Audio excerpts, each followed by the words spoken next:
Happy New Month and happy Thursday. Welcome to your weekly briefing on SWBN News Watch. I am Chimla Chike. Thanks for joining us tonight. We have good news coming from Pakistan. Can you believe it? The Independent Catholic News reported that a man has been released from jail in Pakistan nearly 8 years after being acquitted by a court in Lahore. Humayun al-Hakra, formerly known as Humayun Fasil Masir, was burning newspaper in Sanda, a town in Lahore district, in May 2015 when Muslim onlookers accused him of blasphemy, claiming that the papers contained verses of the Quran. Hundreds of people fled for their lives after an Islamist mob running into thousands went on the rampage, attacking Christian homes and places of worship, including the local St. Joseph's Catholic Church. Mr. Masir, street cleaner, was detained by police before the mob had a chance to lynch him, but he was charged in connection with Section 295B of the Pakistan Penal Code, which carries a life sentence for desecration of the Quran. The National Catholic Commission for Justice and Peace, NCJP, a Catholic-run advocacy organization, fought to prove Mr. al-Hakra's innocence, and finally the Lahore District and Sessions Court acquitted him.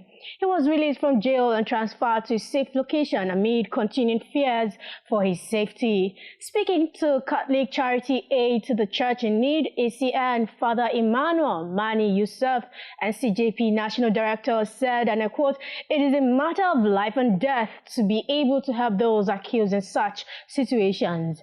Giving details of the incident which led to his conviction, Father Yusuf said that Mr. al-Hakra had mental health problems and used a newspaper to smoke narcotics.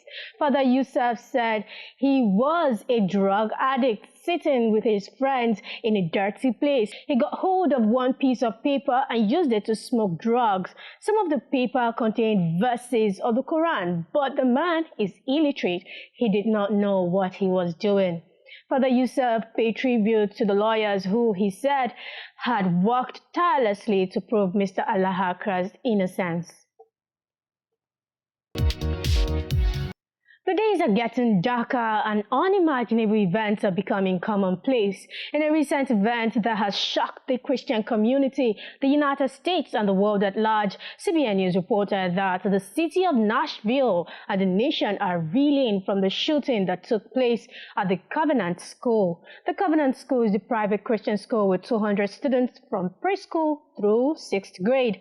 The shooter was identified as Audrey Hale, a 28-year-old female who identifies as transgender. Hale was reportedly a former student at the Christian school and had planned out the massacre in advance. New surveillance video shows Hale driving up to the school and firing through a glass door to gain entry. The shooter was armed with 2 assault-style weapons and a pistol. Once inside, authorities say Hale shot and killed 6 people. In a press conference, Metro Nashville Police Department Chief John Drake made it known that 3 of those shot and killed were 9-year-old children.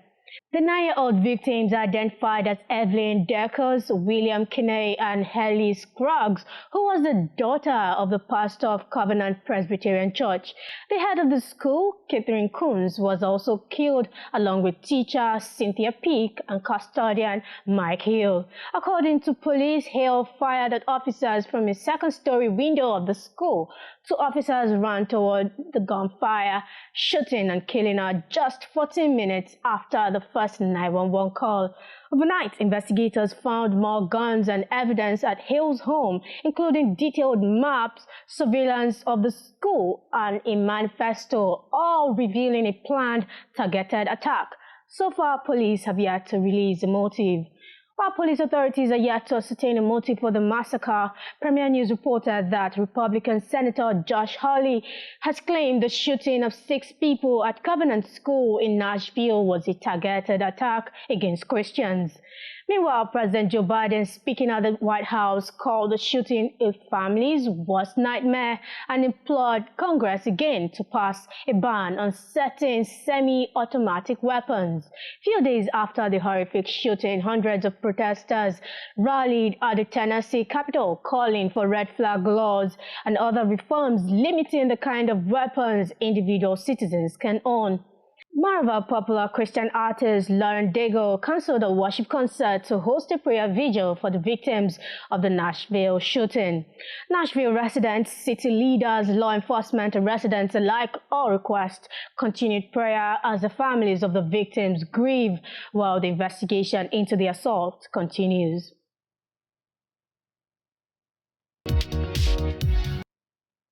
Moving on, a sad development that has been reported and confirmed by multiple Christian news sources has it that Thai immigration officials have beaten and detained 28 Chinese adults and 35 Chinese children seeking asylum.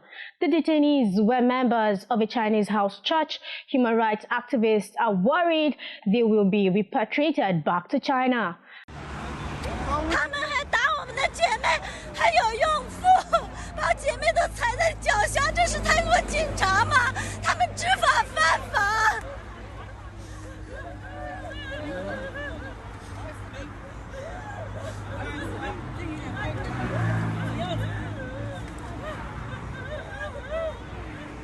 The adults and children were members of Shenzhen Holy Reformed Church, known as the Mayflower Church. They left China in 2019 because of religious restrictions and then tried to gain asylum in South Korea. When they were rejected, they traveled to Thailand to apply for refugee status. But full head of China Aid said the raid on the house church was imminent for the church members, as last week one member had been acting strangely. It is reported that the member admitted he had been working with China's state security and had revealed the group's location. That member has not been seen since Chinese officials escorted him away from his home. The Chinese congregation led by Pastor Pan Yongquan hid for a few days after the event but later returned to their hotel. On 31st March, about 20 Thai immigration police officers asked to see their passports and visas. Their documents expired in October 2022. Diana Brown of Freedom Seekers International, a non-profit group that helps persecuted Christians, had arrived at the hotel at the time of the arrest. Brown said the church members are worried about being sent back to China. Immigration hearings already began at the time of this report. However, in previous cases, the Chinese government has repatriated asylum seekers from Thailand immediately after the trial. If the church members are sent back to China, they could face more retaliation, persecution, and possible prison time. In West Africa, tragic news coming from Cameroon has it that Wowe William Gemu, a Bible translator, has been killed. Premier Christian News reported that Gemu was kidnapped and killed by armed men as he returned home from holding a workshop to collect words for dictionaries in a number of languages. He supervised Bible translation work in the Mufti cluster of languages in northwest Cameroon and leaves behind a wife and 6 children. K.I. Emmanuel, General Director of the Cameroon Association for Bible Translation and Literacy, Capdao, said that they were working to bring comfort to the family and colleagues at this very difficult moment. Bible translators working in northwest Cameroon are in constant danger due to the ongoing conflict between separatist groups and the government, as well as attacks from the Islamic militant organization Boko Haram. James Poole, Executive Director of Wycliffe Bible Translators, has joined the Christian community to mourn with our Cameroonian brothers and sisters. He went on to encourage Christians and churches to pray for Gemu's wife and children, while noting that, quote, the shock and suddenness of Gemu's murder further highlights the urgency of Bible translation. Poole believes that Wycliffe Bible translators need to ensure that everyone has the opportunity to know Jesus through the Bible.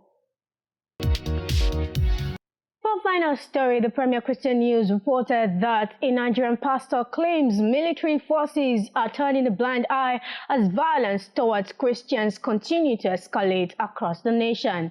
Pastor John from Plateau State says he was in a prayer meeting when his village came under attack by Fulani militants. John is quoted as saying that Nigerian soldiers who were stationed next to the town refused to protect them. They were rather told that their hands were tied and would not be able to do anything.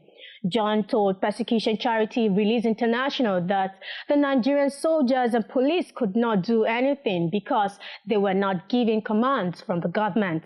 In John's own words, quote, "The militants were killing some people in front of the military who were not doing anything," end of quote. John and others from the village believe the attack was religiously motivated, as the shooters were allegedly heard chanting Allahu Akbar, a Muslim phrase meaning God is the greatest. John added that we knew this is Islamic Jihad coming to attack us.